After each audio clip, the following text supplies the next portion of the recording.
Aujourd'hui, on commence une série avec la déclinaison polonaise. Aujourd'hui, je vais vous expliquer comment ça marche, la déclinaison. On va commencer par premier cas, parce que dans la langue polonaise, il y a 7 cas dans la déclinaison polonaise.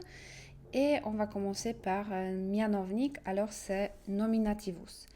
Et on va voir comment ça marche et comment on utilise.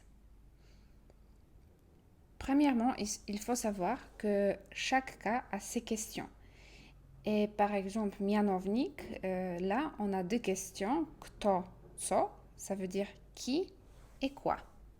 Bien sûr, la déclinaison, on utilise avec les noms. Comme par exemple, la conjugaison, on utilise avec les verbes. Et déclinaison, on utilise avec les noms. Comment on utilise le nominativus? En fait, premièrement, la fonction de nominativus, c'est d'être le sujet dans une phrase. Et deuxièmement, ça nous aide aussi de trouver la forme basique d'un mot dans le dictionnaire. Parce que quand on cherche un mot dans le dictionnaire, à chaque fois, il est donné comme mianownik, comme nominativus. On utilise aussi mianownik dans une phrase comme c'est un chien, c'est une table. Alors, à chaque fois, dans cette formation de phrase, on utilise mianownik. Et maintenant, on va voir exemple. To jest kot. Alors, ça veut dire c'est un chat. Alors, quand je viens d'expliquer, par exemple, avec des phrases simples comme ça. Puis, on a deuxième exemple. Czy to jest torba? Tak, to jest torba. Ça veut dire est-ce que c'est un sac? Oui, c'est un sac. Alors, dans la formation des questions comme ça, on utilise mianownik. Et troisième exemple, jakie jest to dziecko? Comment est cet enfant? To dziecko jest ładne. Cet enfant est joli. Alors, comme vous voyez ici, la question est à propos de l'adjectif et le sujet c'est dziecko. Alors, il est aussi en forme de nominativus mianownik. Et maintenant, je vais vous montrer un petit tableau qui explique exactement quelles sont les terminaisons de mianownik parce que comme dans la conjugaison, dans la langue polonaise, dans la déclinaison, on a aussi la terminaison d'un nom. Et en fait, c'est très utile de savoir quelle est la terminaison d'un mot parce que ça nous aide de trouver le genre d'un mot. Ça veut dire que d'où on sait que, par exemple, un mot est masculin, féminin, neutre, parce que dans la langue polonaise, on a aussi neutre. Voilà, c'est la terminaison qui nous montre ça. Et par exemple, rodzaj męski, ça veut dire genre masculin. On a deux terminaisons. Au barré, que vous pouvez voir ici, c'est tout simplement, ça veut dire que c'est la terminaison 0. En polonais, ça veut dire qu'il n'y a pas de terminaison et le mot se termine par une consonne. Et ici, vous pouvez voir des exemples. Par exemple, en haut, stół, oui, c'est une consonne. Alors, ce mot est masculin. Długopis, il se termine par S. Alors, ce mot est aussi masculin parce que c'est une consonne. Plecak, ce mot est aussi masculin parce que se termine par un K. C'est aussi une consonne. Et koń, c'est aussi le mot qui est masculin parce qu'il se termine par une consonne ni. Et en bas, on a aussi deuxième terminaison qui est très spécifique pour la langue polonaise parce qu'on a un groupe des hommes, seulement des hommes, et ce mot se termine par A. Et en bas, vous avez des exemples, par exemple tata, ça veut dire papa. C'est le mot qui est typiquement masculin, mais il se termine par A. Deuxième mot, mężczyzna, ça veut dire un homme, et c'est aussi masculin, même s'il se termine par A. Et par exemple, dentista, un dentiste, qui se termine par A, mais c'est le mot masculin. Et ce groupe, mot masculin qui se termine par A, est réservé seulement pour des hommes. À côté, vous avez le genre neutre, c'est neutre, et là, on a 4 terminaisons, O, E, un, Et je vous montre tout de suite des exemples. Par exemple, zadanie, ćwiczenie, un exercice. Imię, szczenie, prénom, petit chien. mleko, krzesło, du lait, une chaise, liceum, muzeum. Ce sont tous des mots neutres en polonais. Alors à chaque fois qu'on vous voyez en nominativus, dans mianownik, le mot qui se termine par o, e, un, ce sont des mots neutres. Et à la fin, rodzaj żeński, ça veut dire féminin. La situation est assez claire parce que ici, on a presque que des mots qui se terminent par a, comme torba, mama, kobieta, sukienka. Et comme ça, on voit toutes les terminaisons de nom. En bas, c'est la terminaison de l'adjectif. Pour genre masculin, généralement c'est Y. Comme vous pouvez voir, zielony sweter.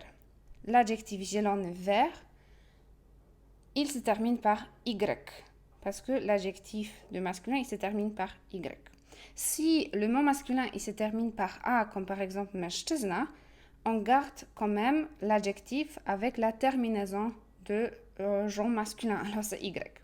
Sauf que si l'adjectif il se termine par K ou G, G, K, on doit ajouter I parce que c'est très important dans la langue polonaise. Il n'y a pas la situation quand G ou K, il est à côté Y. Dans ce cas-là, à chaque fois, si c'est la conjugaison, la déclinaison, on met I. À côté, on a la terminaison de l'adjectif de neutre et ça c'est E. Alors vous pouvez voir des exemples. Miłe dziecko, trudne zadanie, ładne krzesło.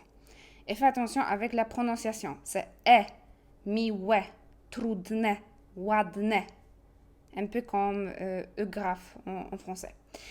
Avec les genres féminins, c'est assez simple parce que ici, la terminaison, c'est tout simplement A, comme dans le nom. Et par exemple, on a ładna kobieta, nowa komórka, różowa gumka. J'ai préparé à vous aussi des petits exemples avec tous les mots et tous les genres. Dans le genre féminin, vous pouvez voir qu'il y a aussi des exceptions. Par exemple, vous pouvez voir ce signe au barré. Ça veut dire qu'on a de temps en temps, il n'y a pas beaucoup de mots, qui se terminent par une consonne, mais quand même, ils sont féminins. Par exemple, noc, la nuit, en polonais, c'est aussi féminin, même s'il se termine par une consonne. Sól, du sel. Et on a aussi pas beaucoup de mots qui se terminent par i, par exemple pani, mais pani ça veut dire madame, alors c'est assez logique que c'est féminin. Et à côté, vous pouvez voir des pronoms qui nous indiquent utilisation. Ten, ça veut dire ce, ta, ça veut dire cette, et to, ça veut dire ce, mais en outre. Alors on va dire ce chien, ça, en polonais, ça nous donne ten pies. Cette femme, en polonais, on dit ta kobieta. Et par exemple, ce lait, en polonais, c'est neutre, alors on dit to mleko. Et la même chose avec l'adjectif, vous pouvez voir des exemples, aussi des questions de l'adjectif. Alors pour masculin, c'est jaki, quel, parce que comme on a déjà vu, en polonais, on ne pose pas la question comment est ce chien, par exemple, mais en polonais, on pose la question pour l'adjectif quel est ce chien. Pour ça, on utilise à chaque fois des questions de l'adjectif. Et pour genre masculin, c'est jaki, pour genre féminin, c'est jaka, et pour neutre, c'est jakie. Par exemple, jaki jest ten pies? Jaka jest ta kobieta? Jakie jest to dziecko? Alors, à chaque fois qu'on pose la question à propos de qualité de quelque chose, on utilise ces questions que vous pouvez voir. Et ici, on va voir des exemples, des petits dialogues. Par exemple, czy to jest studentka? Tak, to jest nowa studentka. Est-ce que c'est une étudiante? Oui, c'est une nouvelle étudiante. À côté, kto to jest? To jest Kamil. Cześć Kamil, jestem Rafał. Cześć Rafał, miło mi. Ça veut dire to jest, qui est, parce que les questions de mianownik c'est kto, co. To jest Kamil, c'est Kamil. Cześć Kamil, salut Kamil, jestem Rafał, je suis Rafał. Salut Rafał, cześć Rafał, miło mi, enchanté. Troisième petit dialogue. Co to jest? To jest długopis. Jaki jest ten długopis? Ten długopis jest czerwony. Alors, co to jest? Qu'est-ce que c'est? To jest długopis. C'est un stylo. Jaki jest ten długopis? Alors là, vous pouvez voir que quand on pose la question à propos de l'adjectif, on utilise jaki, jaka, jakie. Czyli jaki jest ten długopis? Comment est ce stylo? Ten długopis jest czerwony. Ce stylo est rouge. Dernier dialogue. Co to jest? To zdjęcie. A kto to jest? To jest moja koleżanka. Ona ma na imię Paulina. Co to jest? Qu'est-ce que c'est? To zdjęcie. C'est une photo. A kto to jest? Et qui est? To jest moja koleżanka. C'est ma copine. Ona ma na imię Paulina. Elle s'appelle, son prénom est Paulina. Alors, c'était petite révision à propos mianownik. La prochaine fois, je vais préparer des autres cas. Alors, je vous encourage de suivre notre réseaux sociaux comme par exemple notre site internet ou Instagram ou sur Facebook parce que comme ça, vous pouvez être au courant avec toutes les informations nécessaires pour suivre les cours de polonais en ligne. Merci beaucoup pour votre attention et je vous souhaite miłego dnia.